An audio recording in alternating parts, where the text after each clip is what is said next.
here. What do you give on it? 25, 50, 75, $100,000. You are listening to the Auction is Action with You in It podcast presented by Call to Auction, where our favorite four-letter word is S-O-L-D. Sold. Well, hey there, everyone. Bobby D here with the Auction is Action with You in It podcast. I want to thank everybody for joining us today because we are going to be talking about your ideal gala guest, donor, bidder, whatever you want to call it. And getting the right people in the room is so important for your fundraising gala. Because if you don't have the right people in the room, you're not going to raise any money. I mean, you could have a room full of guests and nobody raise their paddle. Or you could have a room full of donors that everybody raises their paddle, or you could have a combination of the two. And that's usually what ends up happening. So now what we're talking about is audience development. Audience development is everything when it comes to your fundraising gala, golf tournament, whatever. Getting the right people in the seats is really what it's all about. Now, we talk about what an ideal donor looks like. So an ideal donor has to have two things to be an ideal donor, to be someone that you want at your event. Number one, they have to have capacity to give. Yes, they have to have capacity. They have to be able to make a donation above and beyond what the ticket price might be. Now, you might have a ticket that's $150 or $500 or $1,000 or whatever it might be. Now, if that's all they can afford, they're not going to participate in your silent auction, your live auction, your paddle raise, or any of your games or anything that you've got going on. So it's important that they have to have capacity to be able to give above and beyond your ticket price. And then you also have to have an individual that's there that actually cares about your cause. They have to have that connection. They've got to have capacity and they've got to have a connection to your cause. Now, a lot of times I'll be working with nonprofits and they'll say, hey, Bobby, why don't we just get Bill Gates in the room or Jeff Bezos or Oprah Winfrey or whoever, and they'll just give us all the money that we would ever need. Well, guess what? If they don't care, they're not going to give you any money. They might be billions and billions and billions and billions heirs. And if they don't have a connection to your cause, they're not going to give you anything. They have their own connections to their own causes. So it's identifying donors that do have that connection and they have that capacity. Now, there's kind of a metric of what we want to look at to have that ideal gala guest and what that looks like. Now, you've got your guests who are number one. You've got your invitees of your sponsors is number two. And then you have your bidders who are number three. And when all three of these come together in that center of that circle is what we call dedicated donors.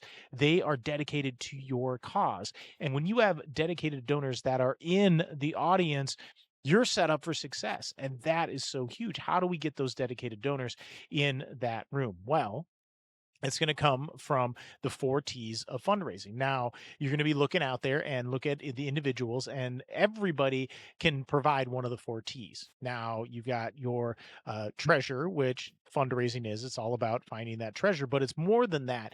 It's about finding individuals that have a talent that they might be able to apply to your nonprofit, that they've got time, which is one of the most valuable assets that each and every one of us has, and they have to have that valuable time that they're able to apply, whether it's through volunteerism, maybe they sit on the board, maybe they do something else within your organization. That's the time. But the most important part of this is the team.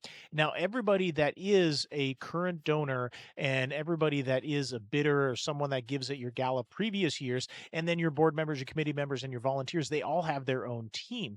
Now, everybody is connected to about 100, 150 individuals that are out there. Now, yes, you might be saying, well, I've got 3,000 followers on Instagram, or I've got 5,000 followers on Facebook. You're not connected to every one of those. You're connected to about 100.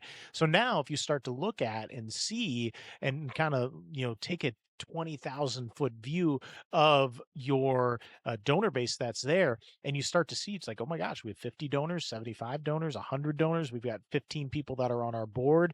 We've got committee members for this gala. There's 10 people that are there. Everybody has about 100 to 150 individuals that they know that they can tap into. So now you start to think, okay, we've got a room that we can fit 400 people in. 400 people, do the math, divided by 2, because most people come as couples. That's 200 giving households that are able to attend your event.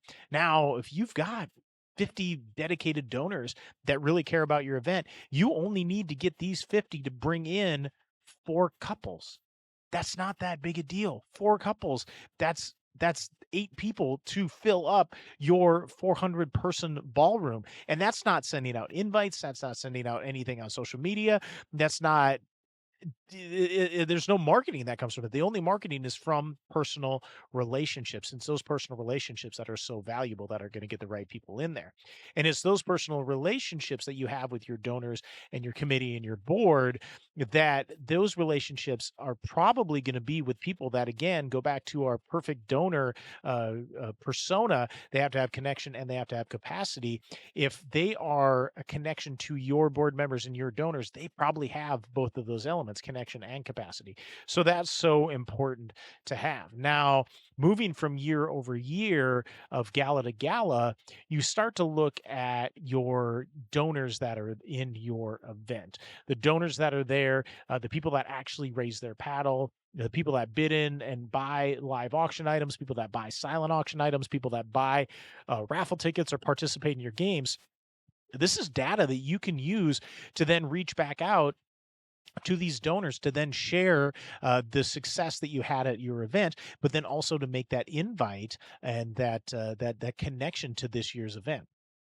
So it's all of these elements that you've got to put out there to look at and really develop your audience and making sure that you're getting the right people in the seats. That's so, so important. So let's get out there. Let's get those right people in there. Let's get those dedicated donors that will bid in your auction. Let's get those donors that are in there that will raise their paddles at your event.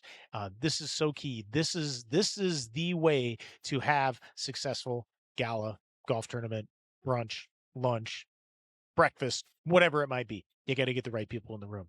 So thank you again so much for listening to the Auction is Action with You in a podcast. Again, my name is Bobby D, your host, CEO, and founder of Call to Auction, also an auctioneer coach. I've got a new venture that's coming out, auctioneerschool.com, auctioneer, SKOOL.com. If you're an auctioneer or a fundraiser that's listening to this, I want you to come on over to that website and check that out.